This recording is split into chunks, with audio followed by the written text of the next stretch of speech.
minutes, though, for the Headless Horseman to arrive, and then I'll officially be able to begin here. But in case you're wondering, I am Jonathan Krupp, and I'm going to be here not just now, but in December.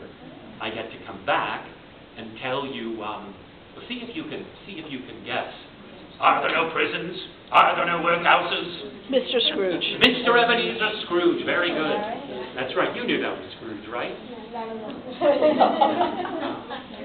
So, I'll be telling the entirety of A Christmas Carol.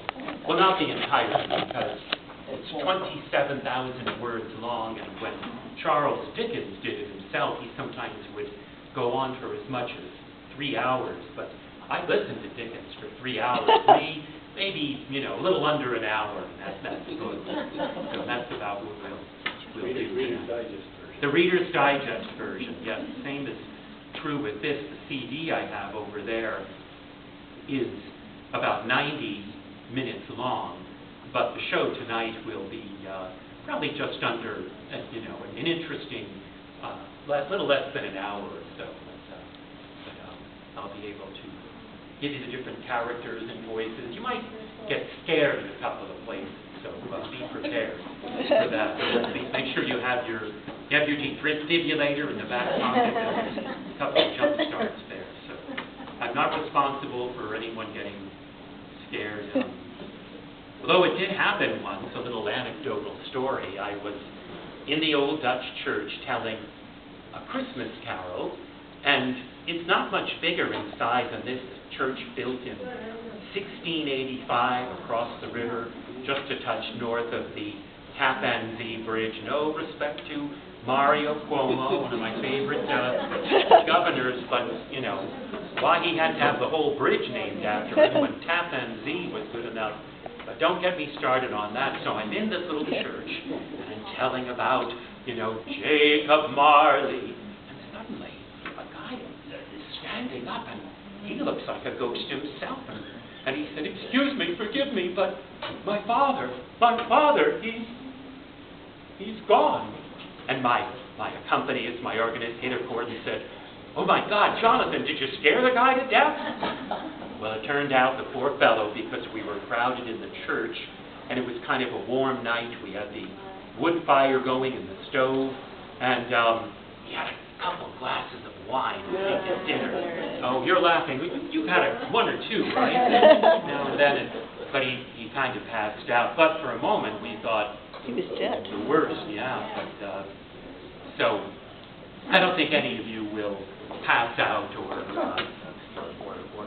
or join the Headless Horseman. Because what would happen if you become a spirit? You would go over to Sleepy Hollow. It draws spirits. I'll tell you about that when the show officially begins. When you asked about the 80s, you were talking about the 1880s or the 1980s? Well, actually, for the 1980s, when we would go to Blockbuster. So some of us have been around. Around since then. 1880, wow. right? Wow, not the 1880s. You get your blood transfusion. Well, this story's been around for 202 years.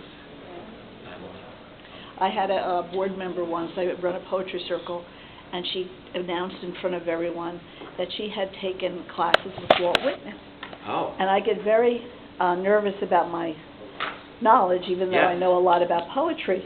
So I had to go running into the stacks to see that he died in like 1890. I think 92. right, 1890. Yeah. So I thought, wow, she's really old, this woman. Man. And then I remembered she had gone to school in New England, so I figured it was Frost. And next time I saw her, I said to her quietly, I said, "Did you go to school, Walt Whitman?" She said, "Oh, yeah, I did." And I said, "Well, I think it was Frost." "Oh."